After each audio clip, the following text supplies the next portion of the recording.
අයිබෝන් ඔබ අලුතෙන් නිවසක් හදාගන්න යන කෙනෙක් නම් ඔබට වැදගත් වෙන වීඩියෝ මාලාවේ මේ දෙවෙනි වීඩියෝ තමයි කියන්නේ.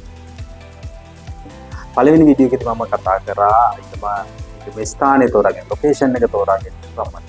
මේකෙදී මම කතා කරන්න බලාපොරොත්තු වෙන්නේ ඉල සම්බන්ධව කියන වැදගත් ඔබ කොහොමද බලන්නේ කියන එක. ඉතින් පළවෙනියටම අනුමානයක් හැටියට කියනවා බජට් එක ඔබේ තියෙන මුදල් ප්‍රමාණයට කොහොමද ගැලපෙන්නේම තෝරා ගන්න කියන එක තමයි මේක බලන්න වෙන්නේ. ඉතින් එහෙම ගත්තොත් අපි දාල වශයෙන් ගත්තොත් ඔබ ආසන්නයෙන් මිලියන 30ක විතර ප්‍රමාණයක් ඉඩමකට සහ ඉවසක් හදා ගැනීමට ඔබ වෙන් කරලා තියෙනවා නම් අපේ මුදල හෝ ණයකින් හෝ ගන්න මුදලක් තියෙනවා නම් ඔබ කොහොමද ඒකට ඉඩමට කොයිතරම් මුදලක්ද සහ ඉතිකිරීමට නිවාසයට කොයිතරම් මුදලක් වැය කරනවද කියන එක මුලින්ම බලා ගන්න.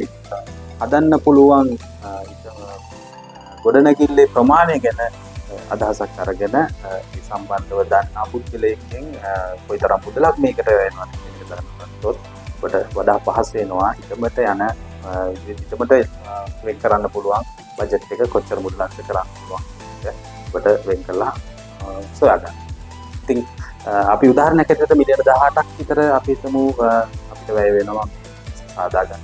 ඔබට මිලියන තව 12ක් මේ සඳහා ඉතිරි වෙනවා ඉඩම ගැනීම සඳහා. ඉතින් ඕක එකත් එහාට වෙන්න පුළුවන්. ඒ කොහොම වුණත් ඔබේ මේක සමබරව කියොත් ඔබ අමාරුවේ වැටෙන්නව ඔබට ඉඩමක් තෝරා ගන්න පුළුවන්. ඉතින් අපි එහෙම ගත්තොත් මේ ඉඩමට වියදම් කරන මුදලේ සාමාන්‍යයෙන් ගත්තොත් එහෙම ලෝයර් එකයි ඉඩම කියන වෙලාවේදී වැය වෙන මුදල් හැටියට සහ ටැක්ස් එකක් අපි මුදල් ගාස්තුවක් ගෙවන්නේ. ඒක සාමාන්‍යයෙන් ගැනුම් කරුවගේ ඒ වියදමක් වෙනවා.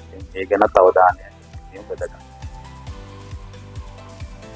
අංක 2 හැටියට මම කියන්න ගන්නේ ඉඩමේ වටිනාකම සහ මිල. මෙන්න මේක සංසන්දනය කරලා බැලීම ගොඩක් වැදගත් වෙනවා. සාමාන්‍යයෙන් ගත්තොත් ඉඩමේ වටිනාකම වැඩි වෙනකොට නිතින්ම ඉඩමේ මිලත් යනවා. වෙනන රූපය අනුව බැලුවොත් එහෙම ඉඩමේ වටිනාකම යනකොට ඉඩමේ මිලත් වැඩි වෙනවා. ඉතින් සමහර විශේෂ අවස්ථාවලදී අපි නොදැනුවත්කම නිසා හෝ වෙන්න පුළුවන් මෙන්න මේ ඊළඟ රූපේ පේන විදිහට වටිනාකම ඉහළ ගියත් වටිනාකම සමහර වෙලාවට වටිනාකම අඩු වුණත් මිලේ ඉහළ අගේ හැම පවතින. මේ ගැන විශේෂයෙන් සැලකිලිමත් වෙනවා. අපි ඒක මගහරවා ගන්න කරගන්න ඕනේ. මේකට සමාජ බලපාන්න පුළුවන් ප්‍රශ්නයක් වෙන්න පුළුවන්. නැත්නම් ඇක්සස් රෝඩ් එකේ අපිට ඉන්න පාරේ ප්‍රශ්නයක් වෙන්න පුළුවන්. මෙන්න නැත්නම් මොනවා හරි ඉස්සරහට එන ව්‍යාපෘතියක් නිසා ඉඳන් අත්පත් කිරීමක් වෙන්න පුළුවන්. ඔය වගේ දේවල් කොයි විදිහට බලපාන්නේ කියන එක පොඩ්ඩක් රිසර්ච් කරලා බලන්න. මම හිතන්නේ ගොඩක් වැදගත් වෙනවා. මොකද අරගෙන අමාරු යටකොට ඔබට ඒක කාලය මුදල වැඩි වශයෙන් වියදම් වෙන නිසා. ඉතින් ඊළඟ කාරණාව වෙන්නේ කොච්චර මේක ලික්විඩිටි එකක් තියෙනවද? කොච්චර ද්‍රවශීලද? ඒ කියන්නේ ඔබේ ඉඩම මුදල් කර ගැනීම කොච්චර පහසුවෙන් මුදල් කරගන්න පුළුවන්ද කියන එක බලන එක. ඉතින් ඒක ගත්තොත් ඔබේ හදිසි අවශ්‍යතාවයකට ඔබට මේ ඉඩම විකුණන්න. එහෙම විකුණන්න වෙන අවස්ථාවකදී වඩා ඉක්මනට විකුණන්න පුළුවන් වෙන්නේ ඩිමාන්ඩ් එකක් වැඩි තියෙන තැන. මේ වගේ තැනක් තෝරා ගන්න එක පොඩ්ඩක් මුදල වැඩි වුණත් සමහර විට වටිනාකම වැඩි. ඔබට ඉක්මනට මේකේ ප්‍රවේශීතාවය වැඩි. ඉතින් ඒ ගැන සැලකිලිමත් වෙලා ඉඩමක් තෝරා ගැනීම තවත් දාම වැදගත් කාරණා. අවසාන කාරණාව හැටියට මම ඊළඟට කියන්න කැමති මේ වටිනාකම වැඩි වෙන ප්‍රවණතාවය ගැන පොඩි අදහසක් තියාගෙන ගන්න එක වැදගත්. ඒ කියන්නේ value appreciation. ඒ කියන්නේ සාමාන්‍යයෙන් ගත්තොත් එහෙම මේවා නිශ්චල දේපල මේවායේ වටිනාකම අඩු වෙන්නේ නැහැ.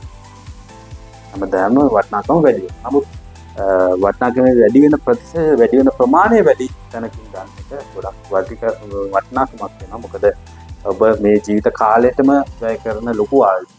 මේක ඉතින් මේකේ වටිනාකම වැඩි වෙන තරමට සාමාන්‍යයෙන් ගත්තොත් අපිට බොහෝ දුරට හිතන්න පුළුවන් අපිට බැංකුවක දාලා අපිට හම්බෙන රිටර්න් එකට වඩා වැඩි ප්‍රමාණයක් මේ ඉඩමක් සඳහා ලබා ගන්න පුළුවන්. මේ කාරණා ටික තමයි මම අද කතා කරන්නේ. මිල ගැන සහ මේකේ වටිනාකම ගැන තියෙන සංසන්දනාත්මක විග්‍රහයක් තමයි ඔයාලට මම ගෙනන්න බලාපොරොත්තු වෙන්නේ. ඉතින් ඔබට මේකෙන් යම් දැනුමක් ලැබෙන්නේ නැති ඉදිරියේදී ඔබ ගන්න වැදගත් තීරණයකට මේක උපකාරී කියලා හිතනවා.